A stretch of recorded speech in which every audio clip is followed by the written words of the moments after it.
Good morning, welcome to Fresh Salt TV. I'm here this morning. I'm going to be fishing at Lake Medard Conservation Area here in Tampa Bay in the Hillsborough County. I'm going to be doing bank fishing today. Didn't take the boat out, but I wanted to get out for a couple hours and just kind of see how things are going. See how the fish are biting and just kind of enjoy the outdoors a little bit. I am going to be using a couple of reels today. I'm going to show you. One's a little higher on the spectrum for me, but it's not an expensive reel, but it's the higher end for me. Again, if you don't know, I'm a middle school teacher during the year, so I can't afford the most expensive things out there. I want to make sure I can show you that you can afford to do this too without spending a lot of money. But I will tell you how it goes and show you maybe some action and see if we can get something going here. I appreciate it. Enjoy. Make sure you like, share, comment, and tell me what you think. I appreciate it, and we'll see you out there in a minute. There's a couple things about fishing out here that you got to watch for, and I call it something I'll tell you when I get out there so I can explain a little more, but it's going to be kind of interesting and fun. All right, here's what I'm fishing with today. I've got this Sedona, Shimano Sedona. Probably got 15 braided line on it. I believe I use PowerPro. Use it like Shakespeare, but it's an ugly stick. Love this rod. I've had it for a while. In Colorado, used it for trout. I still use it out here for panfish, so I love that. Another one here that I forgot about that I had bought. It's not too expensive. It's actually less than the Sedona. But this Daiwa Legalis.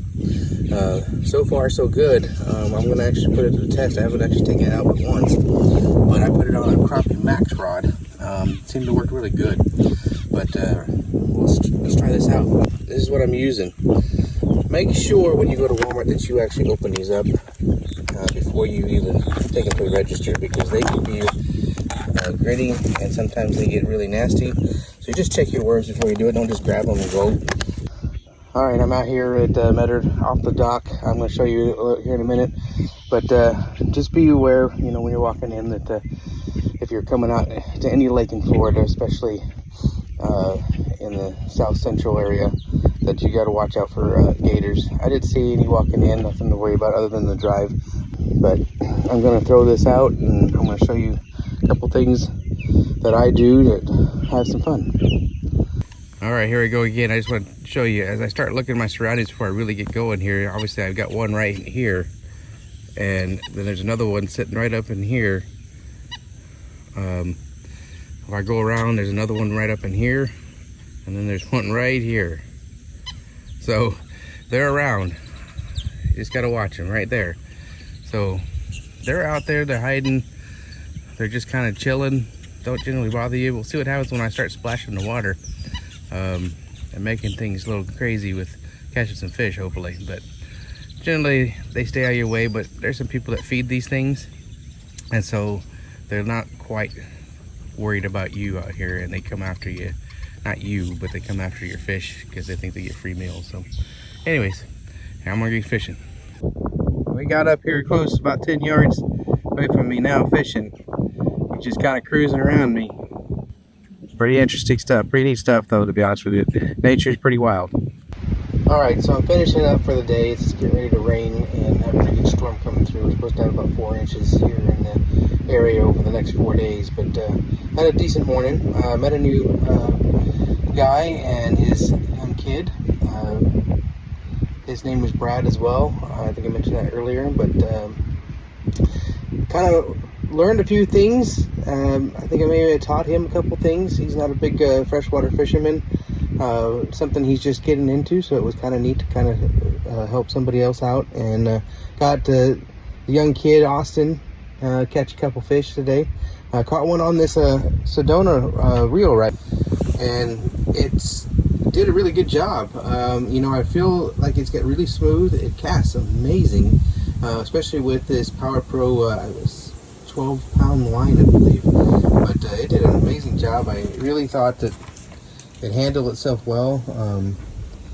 I like the way it feels. I mean, obviously it's a little, like, again, I think I talked about earlier, it's on the high end for me. We're looking at about $60, I think, for this reel. I don't generally, that's a lot of money for me right now. So when I buy something like that, it really needs to show, and I give 2 thumbs up. It's a great reel. I enjoyed it. I didn't use this one too much today, so I can't really say a whole lot. Hopefully I'll have some more review on that, but this one here, can't say enough about it. For the money, I would use it. I actually have a bigger one that I used to go grouper fishing. It was a 6,000 reel or 5,000 reel. I'll have to check, but I'll do a review on that one too. But other than that, it was a great reel. Something that I would buy again.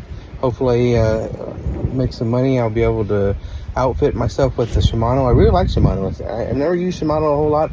To me, growing up, Shimano was always a 10 speeds and road bikes. So Shimano's never was something that I thought about for fishing. But at this point, I enjoy Shimano. It's one of my favorite reels so far. I have a Shimano Miravelli, I believe. Again, that one was a present.